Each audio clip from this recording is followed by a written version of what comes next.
Pinagkaguluhan nga ng tao dito sa Makina-Moto Expo itong Euromotor Gripping 205 concept scooter. At ito nga ang pag-uusapan natin ngayong episode. Pero bago tayo magpatuloy sa mga nais pong suportahan ng ating YouTube channel, baka naman pwede kayo mag-subscribe at i-like ang ating video. At kung dito kayo sa Facebook nanonood, mag-follow na kayo at i-share ang ating video at maraming salamat na po agad. Kaya mga brad, let's go! Sa go!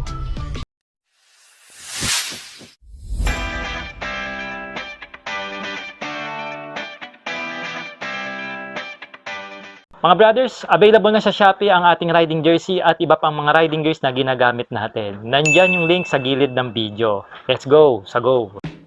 Wala ngang binigay na official specs ang kumpanya dito sa ngayon mga brothers. Kaya binusisi ko na lang ito at inikutan para masabi sa inyo kung anong meron sa kanya. Ang pinaka main changes talaga dito sa motor na ito ay yung upgrade ng makina. Obvious naman, 205. So it means yun yung kanyang pinaka displacement. Pero bago natin pag-usapan yon, unahin muna natin kung ano yung nabago dito sa harapan. Mapapansin kagad natin dito sa bagong Gripping 205 binago yung kanyang color scheme. Maganda yung ginawang combination dito ng Euro Motors pagdating sa kulay na may combination ng black, silver, red, no? And also makikita nyo, meron siyang winglet dito sa harapan na nagpaangas at nagpatulis dito sa mukha ng Gripping 205, no? Mapapansin na rin natin na meron siyang front facing camera dito. And I'm not sure kung ito ba talagang isasama nila. Pero kung meron, mas maganda kasi nagiging standard na ngayon yan sa mga motorsiklo, especially sa mga scooter dito, no?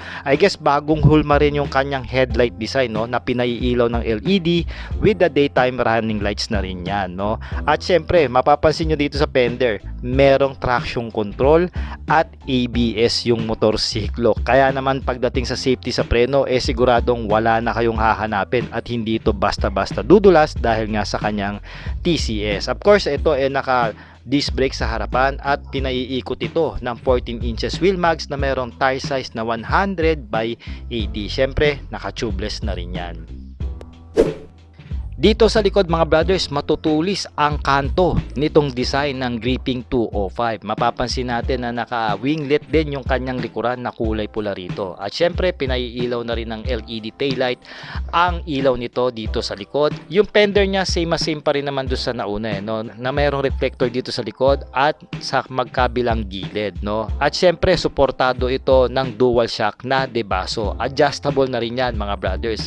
At pagdating naman sa preno, naka-disc brake na yung likod nito with the ABS and also traction control. Hindi ko lang sure kung dual channel ang ilalabas nila o single channel lang. Pero sana dual channel na para talagang fully loaded sa security pagdating sa preno. Meron nga itong tire size sa likod mga brothers na ganun pa rin naman na 120 by 70 at 14 inches na gulong. Syempre tubeless na nga rin yan, no? Makikita natin dito na malinis yung kanyang underneath at meron siyang tire huggers. Single exit yung kanyang muffler mga brothers at maporma yung pagkakadesenyo nito. And I can tell nang nakita ko siya in personal, quality yung ginawa dito ng Euromotor sa kanyang tambucho. Makikita rin natin dito na merong cover yung kanyang radiator dyan sa gilid ng makina mga brad. And I'm not sure kung ano yung nakalagay dito nga sticker na YECBT dito sa air filter ng scooter. Ewan ko kung design lang ito o another features o bagong features nitong Gripping 205. Maangas gumilid yung motor mga brothers dahil sa bagong color scheme na ginawa rito ng Euromotor. May makikita tayo dito sa unahan o sa palikpik niya na Euromotor 205 and then liquid cooled TFT. Sa bandang gitna parang nandyan yung pinakapangalan niya na Gripping 4 valves. Doon sa dulong gilid meron siyang 205 with the lines of red. O diba? Syempre pa ang fuel tank nito mismong nasa floorboard na ng scooter. At hindi tayo sure kung same pa rin na 6.5 liters ang ilalagay dito ng Euromotor. So talagang kaabang-abang siya, no? Noong nag-bike fit nga ako dito mga brad, talagang napaka-comfort sakyan ng motorsiklo. Kasi nga yung stock na seat nito parang aftermarket na parang camelback style. May support kasi siya sa lower back which is good. And then mataas yung likod niya, kaya naman pag nag-angkas kayo dito hindi kayo magkakabanggaan o magkakauntugan ng helmet dito. Tapos ang linis pa, wala siyang grab bar, no? So ang pinaka handle mo rito yung ilalim ng ng fairings ng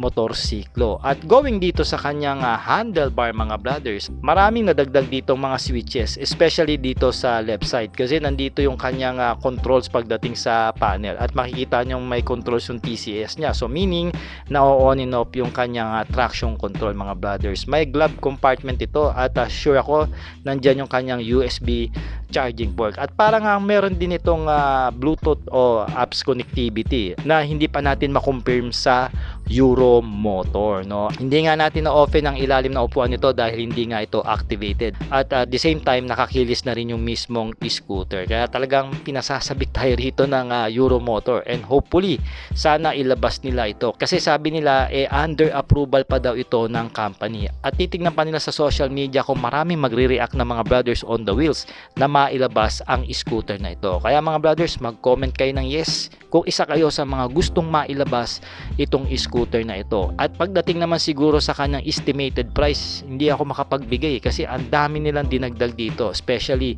yung kanyang makina na hindi pa nga pala natin natatalakay, no? Ang sabi lang nila pagdating sa makina mga brothers is meron nga itong 205cc na displacement. Of course, single cylinder yan with a single overhead cam at 4 din yung valves niya. Obvious naman naka liquid cool dito at syempre naka fuel injected. At para sa akin maglalaro yung fuel consumption nito ng around 30 to 35 km kasi 200cc na siya. At depende pa yon sa walwal o takbuhan na gagawin nyo mga brothers. Of course, naka-silent starting pa rin daw ito mga brothers. So hindi lang natin alam yung data pagdating sa power at saka sa kanyang torque yan, bore and stroke, no, compression ratio and so on. Kaya naman talagang nakakasabik yung ginawa nilang display sa Motornet alongside dun kay Falcon 205 na kapatid niya, no?